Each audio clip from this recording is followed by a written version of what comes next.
Welcome to the RESISTIRÉ podcast. RESISTIRÉ is a research project funded by the European Commission to analyze the impact of COVID-19 policies on gendered inequalities.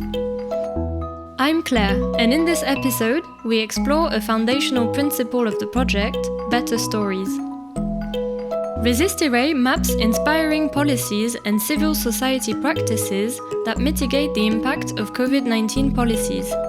We call these initiatives Better Stories. The concept was developed by Dina Georgis, and we have the honor of discussing it with her today. Dina is Associate Professor at the Women and Gender Studies Institute of the University of Toronto.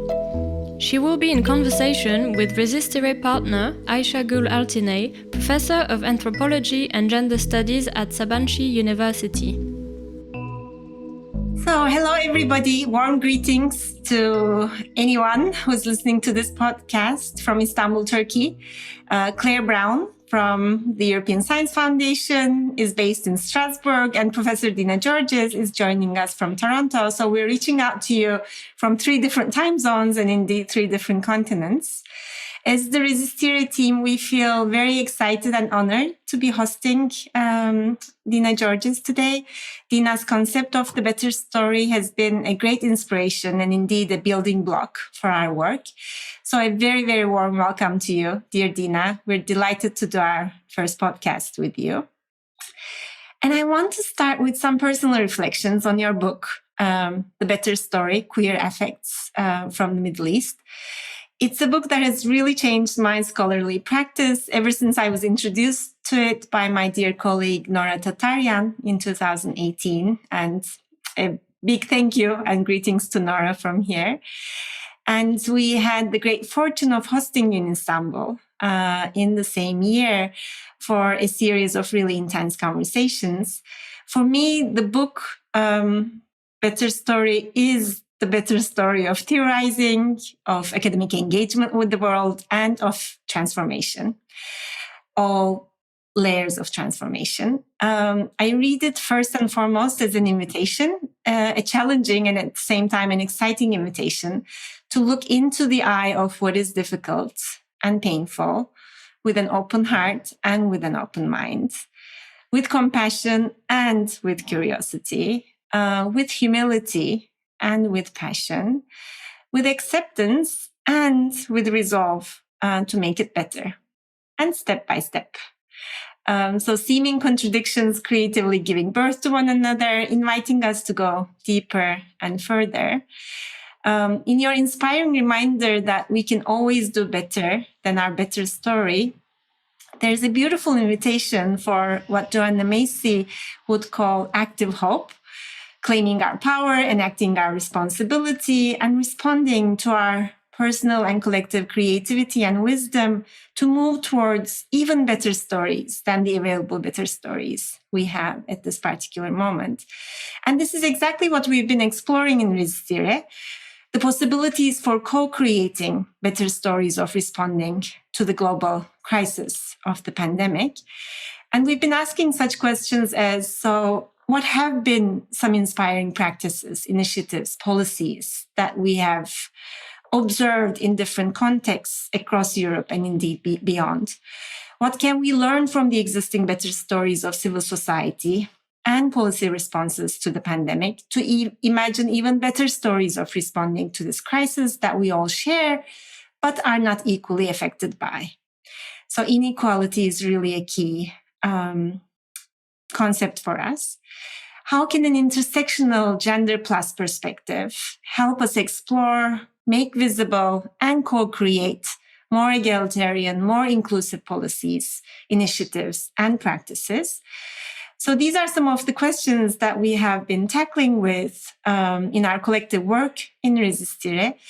We would love to hear your reflections on the pandemic too, but perhaps we can start with how you came up with the concept of the better story. It has been almost 10 years, I guess, since you wrote the book, and what it means for you right now.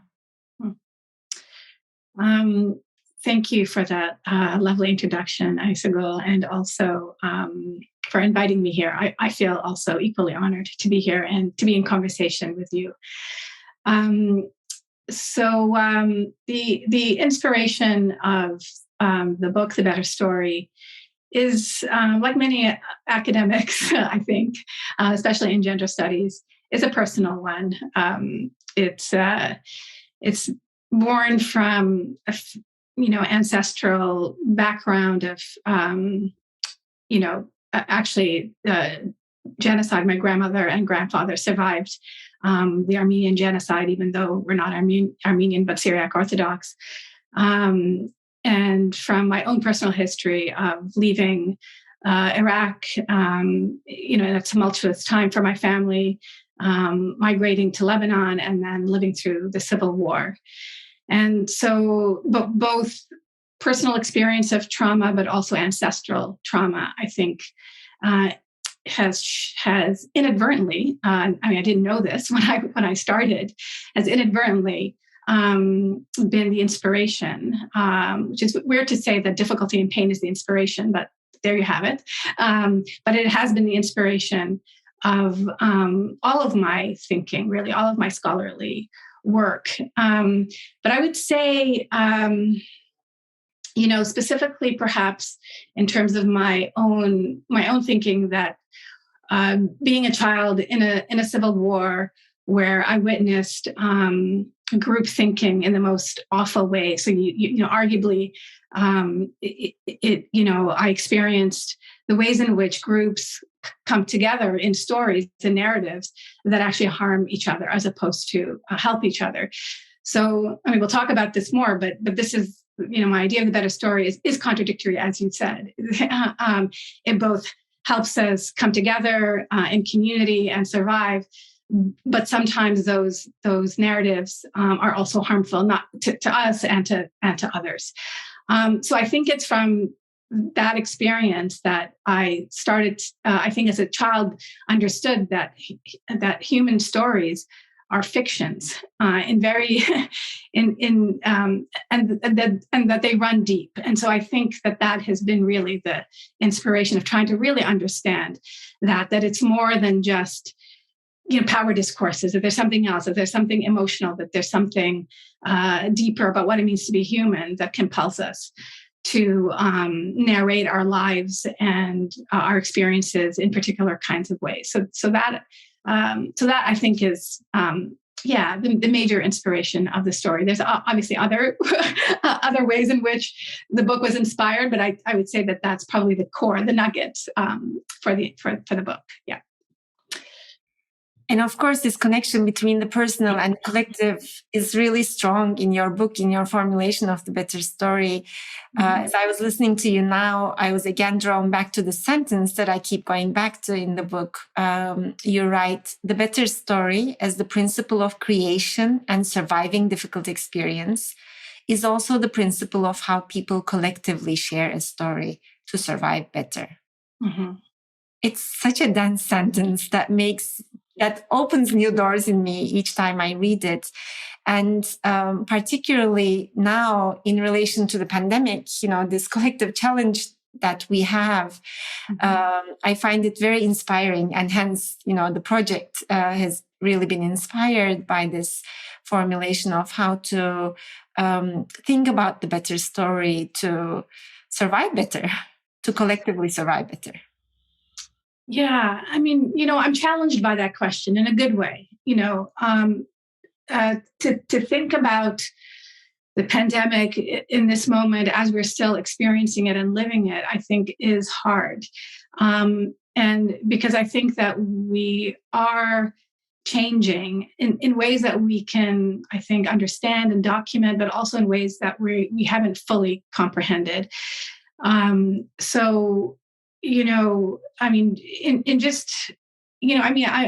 inspired by the small changes, I guess, that I see in the larger narratives.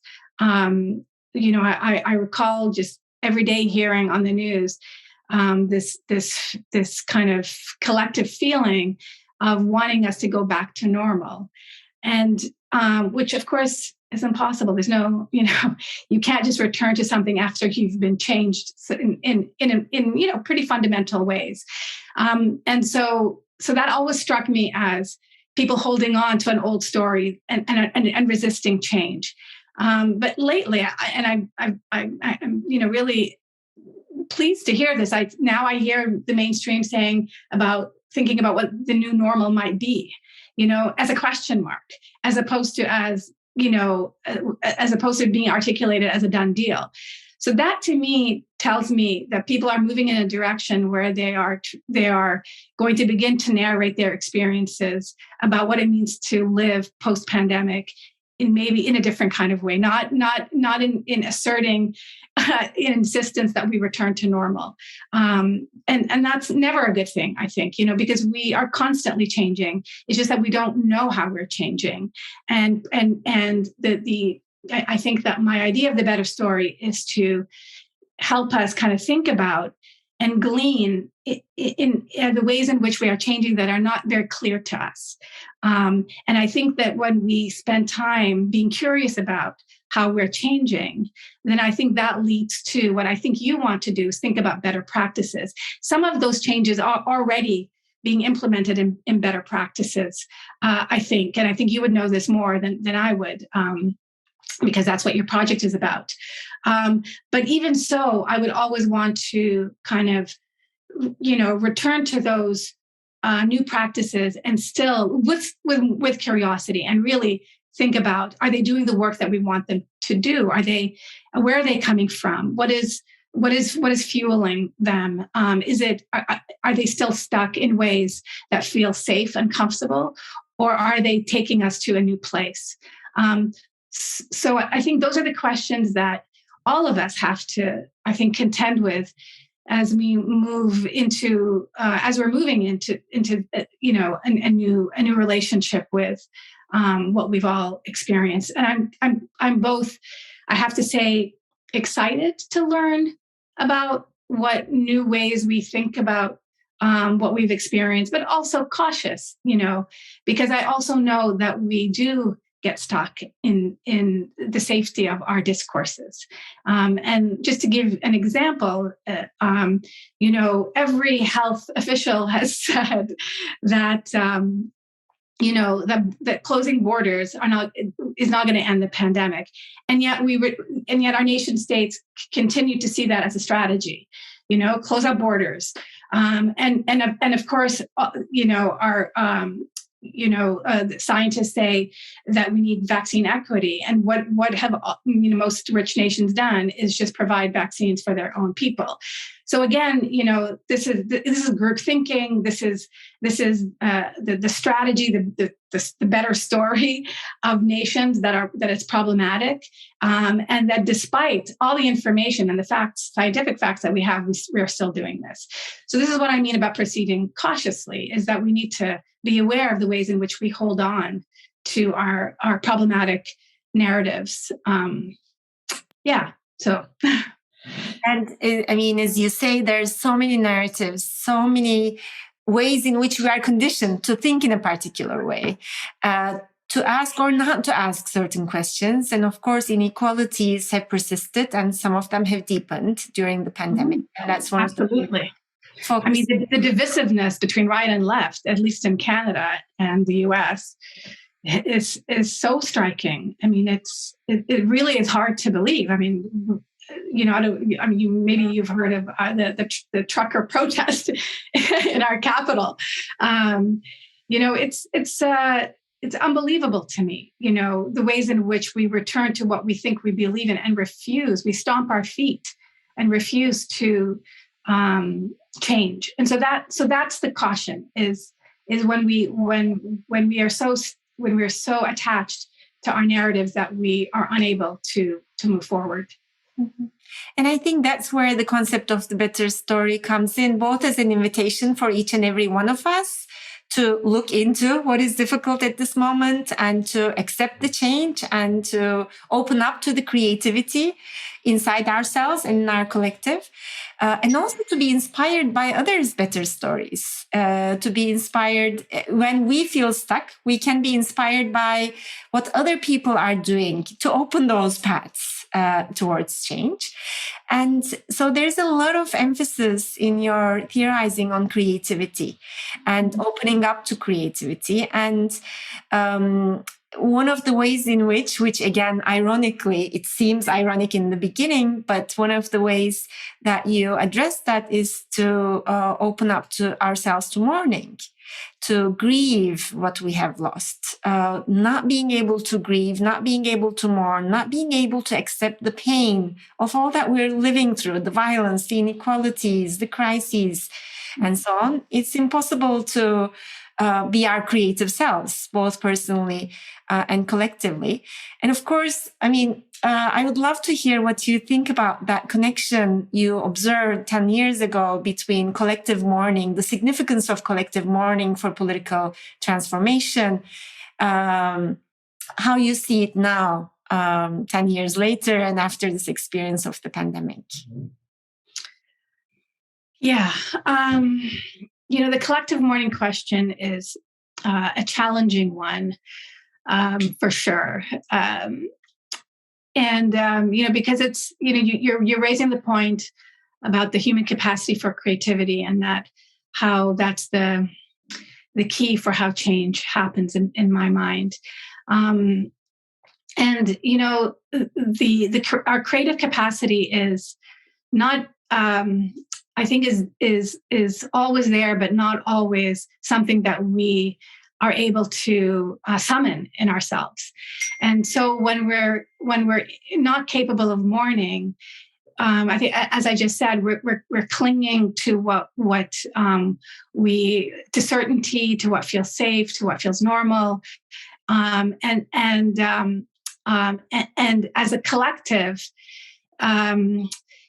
those collective narratives of past events can really undermine people's capacity the individual capacity to mourn. So this is the relationship between the personal and the collective. But sometimes I argue, and I'm doing this more now in my work right now, is that even groups sometimes, even beside themselves, are drawn as a collective to want something else, to want joy, to want pleasure, to seek something else. And I think that you can, I think you can see that I think you're familiar with a piece that I wrote on Arab Idol, because I presented on it in 2018. It's since become a published article. But to me, in that article, I was trying to think about how Palestinians, especially people from Gaza, were drawn to something really silly, Arab Idol. Not, Arab Idol is not that, the object is not important, but the fact that they wanted joy, that they wanted to experience something other than constant oppression, to me was inspiration, and told me that sometimes groups can come together unbeknownst to themselves to want something else. And if we pay attention, if we are not good, but ethical witnesses of radical desire for change, then that is something that we, I think, as feminists, as people who care about the world, it's important for us to encourage that, to create environments where people are encouraged to let that radical subjectivity come through, for creating better futures. So this is the practical side of it. I guess I would say that it is really important. When 2014 happened in Gaza, and children lost their playgrounds, lost safety as well. It was so important for to create an environment, especially for children, because of their vulnerability, to play, to not lose that capacity to play and to be creative. But as adults, we think that we don't need, as adults, we think that we don't need to continue to become and to create, but we so do, because if we don't, nothing changes. It is the key to I believe, social transformation. So what does it mean as a society or in smaller communities to create spaces where that radical subjectivity is safe enough to come out, to come through, to nourish it? I hope I've answered your question.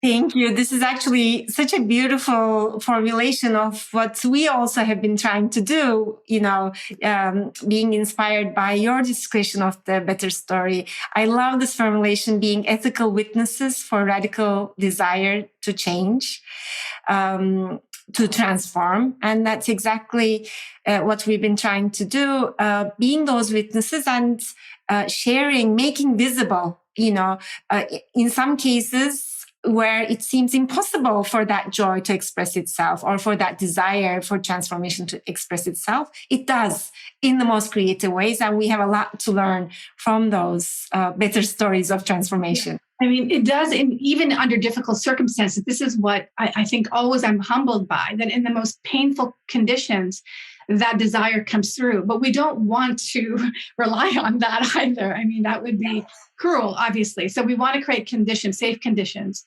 for people to express themselves. Yeah.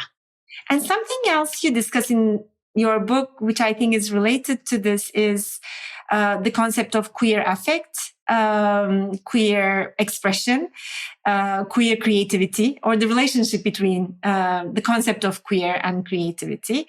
So from your experience, what would it mean to queer our better stories of responding to the pandemic, for instance, or to other difficult situations? And what can we learn from the better stories that present themselves as politically queer? Yeah. So, just you picked up on my my comment on being ethical witnesses. So I'll answer your question through that lens. I think it is incumbent upon us to witness the queer radical subjectivities, and it's not easy necessarily to pay attention to those. It's very easy to dismiss radical expressions of subjectivity as strange or anomalous, or and so I think it is important to especially when we're working with communities, to listen. To listen queerly, to listen to those queer expressions, because those are the key, in my mind, for, as I said, the possibility of better futures. And yes, so I mean, in my book, as you know, I theorize queerly very abstractly and philosophically, but I think the important point here is to pay attention to what seems weird or that doesn't necessarily, it's very easy it would have been very easy to dismiss the response of Palestinians to Arab Idol as just something silly or about American imperialism. So we need to be different kinds of witnesses to really pay attention to people's queer radical responses, because all of us are, I think, have the capacity for radical subjectivity. Yes, and to see the wisdom and creativity in those queer radical responses. Absolutely, exactly. So in terms of, again, going back to the pandemic, since that's what our project is on, have there been any better stories that have inspired you in terms of either policies, local, national, international policies, or in terms of civil society responses that have inspired you? I don't know of policies that have inspired me, I have to be honest. And maybe I'm just not aware of the policies that are changing. So there is that. But I am, I've noticed myself change. So I'll begin with that. I've noticed that I work better with people. The pandemic has gifted me this knowledge of myself that I actually wasn't aware of, that I work really well with people, that I need community. That the absence of community has made some smaller communities in my life grow stronger, and have sustained me. So I think that is something that is not unusual for a lot of us, that I think it's made a lot of our communities a lot stronger. And I used to resist this format, this Zoom, and I don't anymore. I really embrace it, and I think I'm inspired by how, like, practically in day 2 of the pandemic, people were making music through Zoom. People were, finding ways to be creative together through technology, and that I found really, really inspirational. I think connection. I think it's taught us connection, and I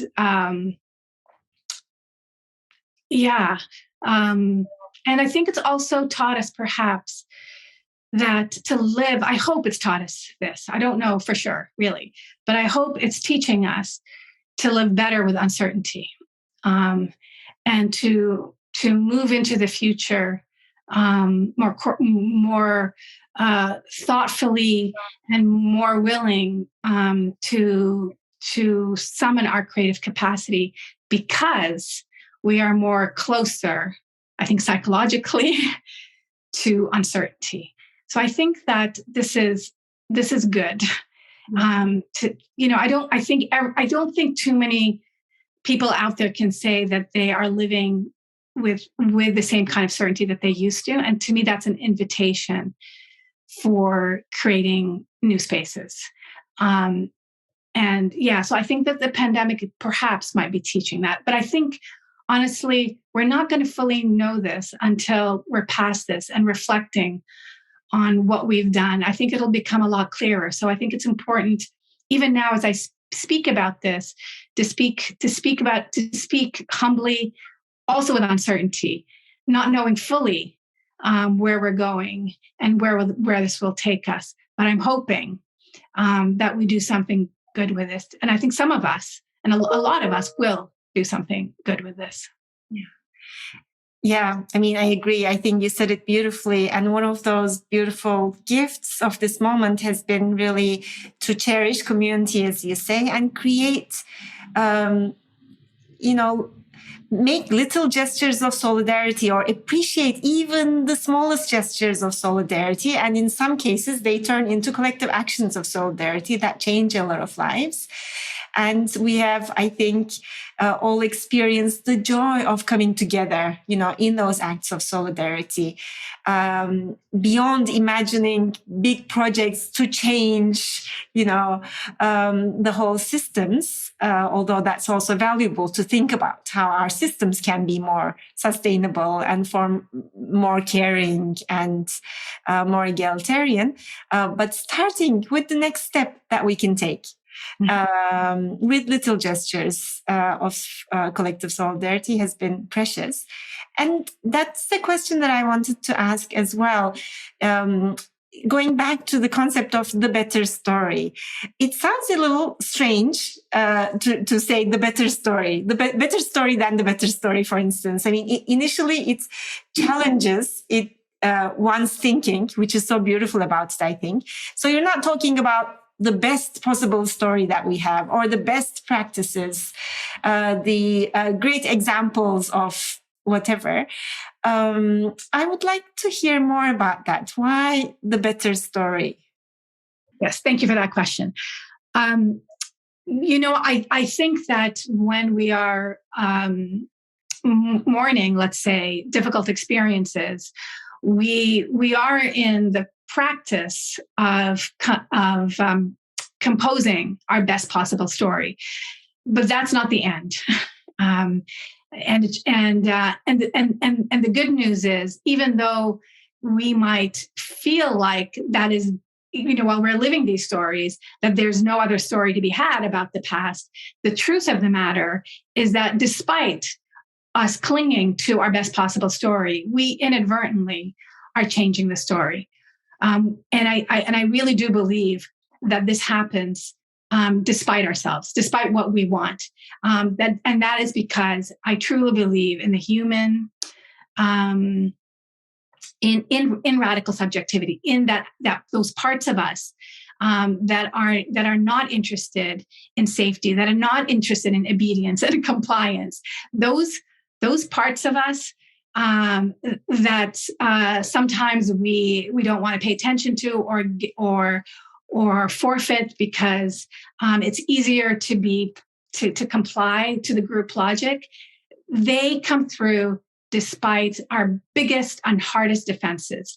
And so we might think that this is the best possible story, but it's not the end, and it will never be the end. And that is ultimately, I think, what the better story is about.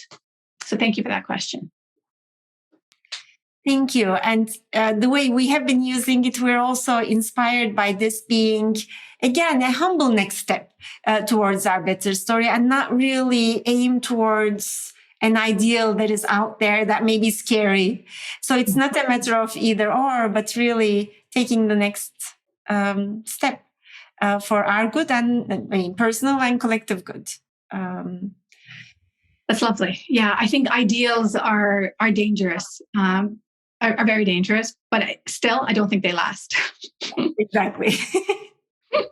They are illusions in and of themselves. So this is a much more grounded invitation and grounding invitation to open up to our creativity and to the wisdom that's already there, as you beautifully said, in our experience.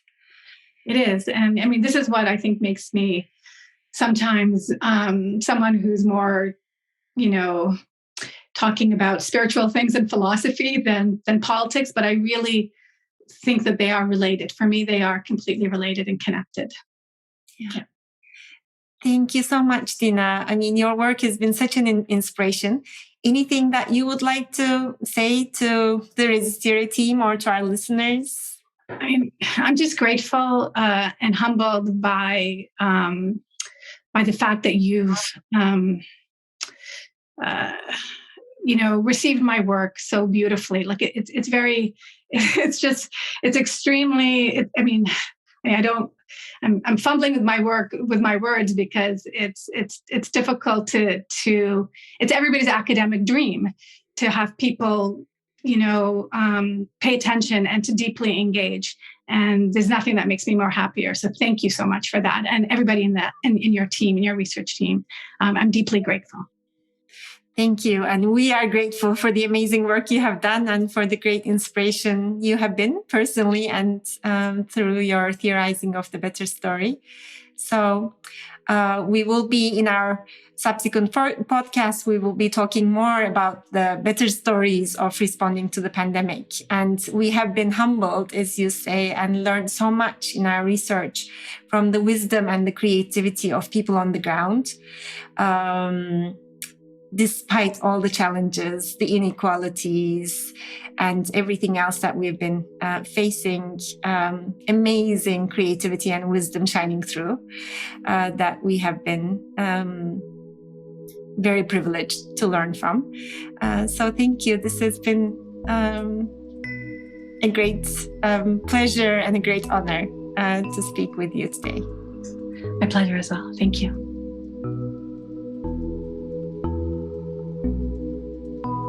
A huge thank you to our guests for speaking to us today. You can find out more about the project and everything we discussed in this episode on our website www.resistiré-project.eu. You can also follow the project's news on social media. We're on Twitter at resistiré_EU. You can also find us on LinkedIn, Facebook, and Instagram. Thank you for listening. See you next time.